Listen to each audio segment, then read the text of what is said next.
9, 18, 27 இந்த தேதியில் திருமண தேதியை ஃபிக்ஸ் பண்ணாதீங்க. நீங்கள் வந்து பிறந்தது 9 இருக்கலாம், இல்லை உங்கள் மனைவி அப்படி இருக்கலாம். பட் திருமண தேதியை ஃபிக்ஸ் பண்ணும்போது இது இருக்கிற 1லேருந்து 9 நம்பருக்கும் பொருந்தும். நீங்கள் சொன்ன டேட்டுகளில் ஏதாவது ஒரு டேட், இந்த டேட்டில் நீங்கள் திருமணம் பண்ணிங்கன்னா குழந்தை பேர் அப்படின்றது வந்து நீங்கள் ஆர்டிஃபிஷியலாக தான் பெற்றுக்கிற மாதிரியான ஒரு வாய்ப்பு ஏற்படும் அப்படின்ற மாதிரியான ஒரு சூழல் தேதி கொடுக்குமா சார்? 31 தேதியில் நீங்கள் கல்யாணம் பண்ணிங்கன்னா சில குழந்தை பிறந்தோடனே அந்த வீடு மடமடமடன்னு மேலே வளர்ந்துடும். சில குழந்தை பிறந்ததுக்கப்புறம் அந்த வீடு தேஞ்சிக்கிட்டே போகும். சொத்து நிறைய வந்து விற்றுருவாங்க. அந்த மாதிரிலாம் நடக்கும். இப்போது இதை எப்படி பார்க்கலாம் அப்படின்னா, பிறந்ததுலேருந்து நான் எதையுமே பார்க்கல, பெருசாக சந்தோஷத்தை பார்க்கல வைக்கலன்னு சொல்கிற அத்தனை பேருக்கும் விதி எண் ஒரு டைரெக்ஷனில் இழுக்கும், பிறந்த எண் ஒரு டைரெக்ஷனில் இழுக்கும். அது ரெண்டும் மாற்றி மாற்றி இழுக்கிறதுனால தான் நம்ம நிறைய இன்னல்களை செஞ்சுட்டு வரோம்.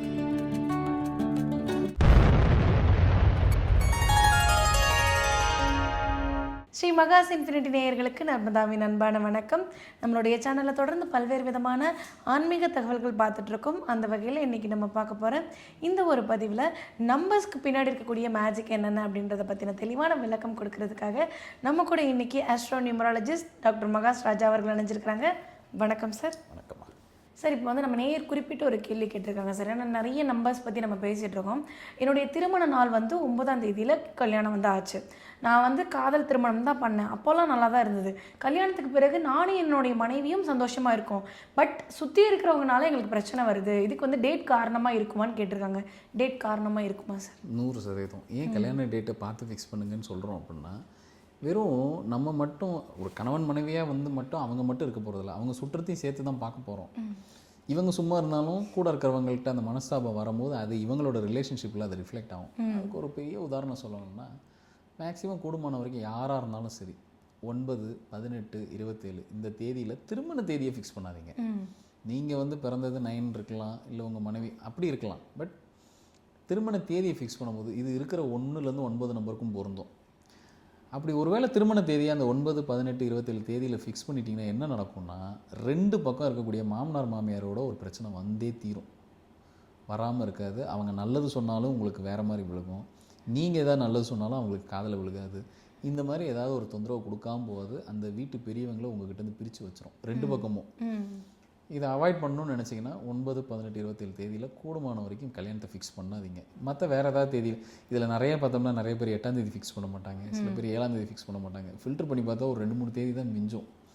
ஸோ அதில் நம்ம சரியான ஒரு முகூர்த்தம் பார்த்து பண்ணிக்கிறது சிறப்பு. Okay sir. இப்போ வந்து நீங்கள் சொன்ன டேட்டுகளில் ஏதாவது ஒரு டேட், இந்த டேட்டில் நீங்கள் திருமணம் பண்ணிங்கன்னா குழந்தை பேர் அப்படின்றது வந்து நீங்கள் ஆர்டிஃபிஷியலாக தான் பெற்றுக்கிற மாதிரியான ஒரு வாய்ப்பு ஏற்படும் அப்படின்ற மாதிரியான ஒரு சூழல் தேதி கொடுக்குமா சார்? 31 தேதியில் நீங்கள் கல்யாணம் பண்ணிங்கன்னா கூடுமான வரைக்கும் உங்களுக்கு வந்து ஆர்டிஃபிஷியல் தேதியில் தான், ஆர்டிஃபிஷியலான ஒரு குழந்தைய தான் கொடுக்கும். ஐவிஎஃப் குழந்தைகள் தான் அந்த மாதிரி தான் கொடுக்கறதுக்கான வாய்ப்புகள் அதிகம். இந்த தேதியில் இப்போ கல்யாணம் பண்ண அத்தனை பேரும் பார்த்தீங்கன்னா நிறைய பேர் ஐவிஎஃப் நோக்கி போயிருக்காங்க. ஏன் சார் அந்த தேதி அப்படி ஒரு விஷயத்தை கொடுக்குது? இப்போ பாருங்கள், அதுக்கு பேக்ரவுண்டில் ராகுன்னு ஒருத்தர் இருக்கார். அவர் என்ன பண்ணுவார்னா, நேச்சுரலை விட ஆர்டிஃபிஷியலாக தான் விரும்புவார். அவர் ஏற்கனவே அந்த கர்மாவை லோட் பண்ணி வச்சுருக்காரு. இந்த டயத்தில் தான் வந்து கல்யாணம் பண்ணணும். கல்யாணம் பண்ணோடனே நேச்சுரலாக குழந்தைய கொடுக்க மாட்டார். கூடுமான வரைக்கும் அதை மாற்றி விட்டுருவார். மாற்றி விட்டுட்டு ஐவிஎஃப்பை நோக்கி போக வச்சுருவார். ஒரு கல்யாணம் பண்ணிட்டு வர்றாங்க, இந்த தேதியில் இருக்காங்க, நாங்கள் ரொம்ப நாளாக குழந்தைக்கு ட்ரை பண்ணுறோம் அப்படின்னா, நேச்சுரலை விட ஆர்டிஃபிஷியல் போங்கன்னு சொல்கிறதுக்கு இது ஒரு எவிடன்ஸ். இந்த தேதியில் கல்யாணம் பண்ணியிருக்காங்கன்னா தாராளமாக போயிட்டு நீங்கள் ஐவிஎஃப் ட்ரை பண்ணுங்கள், உறுதியாக கிடச்சிரும்னு சொன்னோம்னா போய் ட்ரை பண்ணி கொஞ்ச நாள்லேயே அவங்களுக்கு குழந்தை கிடச்சிரும். ஸோ இதெல்லாம் என்னென்னா, நான் தரத்துக்கு ரெடியாக இருக்கேன், நேச்சுரலாக ட்ரை பண்ணாதீங்கன்னு அர்த்தம். சில பேருக்கு தான் அந்த மாதிரி அமையும். ஒரு நம்பர் அப்படின்றது வந்து இவ்வளோ விஷயங்களை பண்ணுமா சார்? ஏன்னா வந்து ஒருத்தவங்களுடைய பிறந்த தேதி, அந்த பிறப்பு தலையில் எழுதியிருக்குங்க அப்படின்றத வச்சு நம்ம சொல்லலாம். ஆனால் ஒரு திருமண தேதி கூட நமக்கு வந்து இப்படியான விஷயங்களை கொடுக்குமா அப்படின்றது ஆச்சரியமாக இருக்குது சார். இப்போ வந்து ஒரு வீட்டில் ஒரு குழந்தை பிறக்குது, அந்த குழந்தை இந்த தேதியில் பிறந்தது அப்படின்னா அந்த பெற்றோர்கள் இப்படிப்பட்ட ஒரு லைஃப் ஸ்டைலில் வாழ்வாங்க அப்படின்றது கூட நிர்ணயிக்க முடியுமா சார் ஒரு தேதியை வச்சு? கண்டிப்பாக. ஒரு குழந்தை பிறப்புங்கிறது இந்த நம்பரில் தான் பிறக்கணுங்கிறது ப்ரீ டிசைடட். இந்தந்த நம்பரை இயக்கும் போது இல்லை இந்தந்த நம்பரை இணைக்கும் போது இது இப்படி தான் ஒரு குழந்தை பிறக்க போகுதுங்கிறது திண்ணம். அந்த குழந்தை பிறந்ததுக்கப்புறம் அந்த வீடு வளரப்போதா இல்லை தேய போதாங்கிறத அந்த குழந்தையோட டேட் ஆஃப் பர்த் முடிவு பண்ணும். சில குழந்தை பிறந்தோடனே அந்த வீடு மடமடமடன்னு மேலே வளர்ந்துடும். சில குழந்தை பிறந்ததுக்கப்புறம் அந்த வீடு தேஞ்சிக்கிட்டே போகும், சொத்து நிறைய வந்து விற்றுருவாங்க. அந்த மாதிரிலாம் நடக்கும். இப்போது இதை எப்படி பார்க்கலாம் அப்படின்னா, எப்படி அந்த குழந்தை அந்த டேட்டை இந்த டேட்டில் தான் வந்து பிறக்குது அப்படின்னா, அந்த டேட்டை யார் சூஸ் பண்ணுறா அப்படின்னா இந்த பிரபஞ்சம் எப்படி சூஸ் பண்ணி கொடுக்குதுன்னா, உங்கள் பிறந்த தேதியோட இல்லை உங்களோட அந்த டேட் ஆஃப் பர்த்தில் எது விதி எண்ணோ அந்த விதி எண் தான் உங்களோட முற்பிறவி எண். எது உங்களுக்கு போன பிறவியில் விதி என்ன இருந்ததோ அது இந்த பிறவியில் டேட் ஆஃப் பர்த்தாக வரும். தட் இஸ் பிறந்த டேட்டாக வரும். நமக்கு இதுக்கு முன்னாடி எங்கே இருந்தோங்கிறது நமக்கு தெரியாது. ஆனால் இது ஒரு ரிலேட்டிவிட்டி, இதில் நம்ம புரிஞ்சுக்கலாம். அப்படின்னா என்ன அர்த்தம்னா, இது உங்கள் பிறந்த தேதி, இது உங்கள் விதி எண். இந்த விதி எண் ஒரு பக்கம் இழுக்கும், உங்கள் பிறந்த தேதி ஒரு பக்கம் இழுக்கும். இது ரெண்டு நட்பு முறையில் இருந்தால் உங்கள் லைஃப்பை ஒரு மாதிரி நீங்கள் எதை அடையணும்னு நினைக்கிறீங்களோ அதை நோக்கி கூட்டிகிட்டு போவோம். சில பேர் பிறந்ததுலேருந்து நான் எதையுமே பார்க்கல, பெருசாக சந்தோஷத்தை பார்க்கல வைக்கலன்னு சொல்கிற அத்தனை பேருக்கும் விதி எண் ஒரு டைரெக்ஷனில் இழுக்கும், பிறந்த எண் ஒரு டைரெக்ஷனில் இழுக்கும். அது ரெண்டு மாற்றி மாற்றி இழுக்கிறதுனால தான் நம்ம நிறைய இன்னல்களை செஞ்சுட்டு வரோம். நம்ம கண்ட்ரோலில் இல்லை, நிறைய விஷயம் நம்ம கண்ட்ரோலில் மீறி தான் இருக்குதுன்னு சொல்கிறதுக்கு இது ஒரு எவிடன்ஸு. ஸோ ஒரு டேட்டை யார் சூஸ் பண்ணி கொடுக்குறா அப்படின்னா, நம்ம விதைச்சிட்டு வந்தது தான் இந்த பிரபஞ்சம் திருப்பி நம்மகிட்டே கொண்டு வந்து கையில் கொடுத்துருது. இதில் அப்பா அம்மாவோட ரோலும் இருக்குது.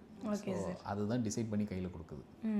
சரி, இப்போ வந்து பிறந்த தேதி இவ்வளோ விஷயங்களை பண்ணும்பொழுது அது கெரியரையுமே சூஸ் பண்ணுறதுக்கு பிறந்த தேதி ஒரு பிரதானமான ஒரு விஷயமா அமையுமா சார்? எல்லா விஷயத்துக்கும், ஒரு கல்யாணம் பண்ணுறதுலேருந்து, ஒரு கெரியர் அமைக்கிறதுலேருந்து, இல்லை நான் வந்து இந்த இடத்துக்கு இப்படி தான் இருக்க போகிறேன், நான் ஃபாரின் போக போகிறேன்னா, ஊரில் இருக்க போகிறேன்னா, எல்லாத்தையுமே டேட்டு தான் அனுமதிக்க போகுது.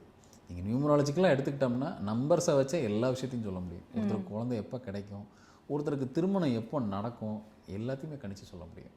Okay sir. இப்போ வந்து நம்பர்ஸ் தான் வந்து கெரியரையுமே சூஸ் பண்ணணும்னு சொல்லிட்டீங்க சார். இந்த நம்பர்ஸும் கிரகமும் சேர்ந்து ஒருத்தவங்களுடைய கல்வி அப்படின்றது இந்த கல்வியை நோக்கி தான் போவாங்க, இல்லை மருத்துவராக தான் ஆவாங்க, இல்லை ஒரு இன்ஜினியராக தான் ஆவாங்க அப்படின்றத நம்ம வந்து துல்லியமாக சொல்லிட முடியுமா சார்? தாராளமாக சொல்ல முடியும்.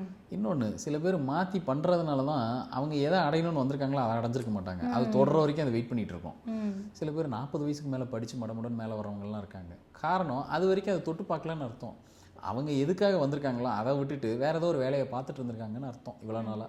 அதை என்னைக்கு அவங்க புரிஞ்சுக்கிட்டு, இப்போ நான் முதல்லையே சொன்ன மாதிரி பிரபஞ்சம் சொல்லிக்கிட்டு தான் இருக்குது. நம்ம காதை கொடுத்து என்னைக்கு கேட்க ஆரம்பிக்கிறோமோ அந்த ஃபோர்ஸ்குள்ளே நம்ம இருப்போம். இல்லைனா அது என்ன பண்ணுன்னா சொல்கிறத நிப்பாட்டிடும், நம்மளோட கம்யூனிகேஷன் பண்ணுறதை நிப்பாட்டிடும். அதனால தான் நம்ம ஒரு சிக்கலுக்குள்ளே மாட்டிக்கிட்டோமோ, நமக்கு விடை தெரியாமல் சுற்றிட்டு இருக்கோமே தவிர, அது திருப்பி அது உள்ளே வரத்துக்கு தான் இந்த பிரபஞ்சத்தோடு சேர்ந்து பயணிக்கணும் அப்படின்னு சொல்கிற காரணம். அதை ஏற்கனவே ப்ரீ டிசைட் பண்ணி வச்சிருச்சு. இந்த நம்பரா, இந்த அமைப்பா, இந்த ஜாதகமா, இவங்க இப்படி தான் படிக்கணும், இப்படி தான் வளரணும், இப்படி தான் வரணும் அப்படிங்கிறத தாராளமாக ப்ரெடிக்ட் பண்ணி சொல்லலாம்.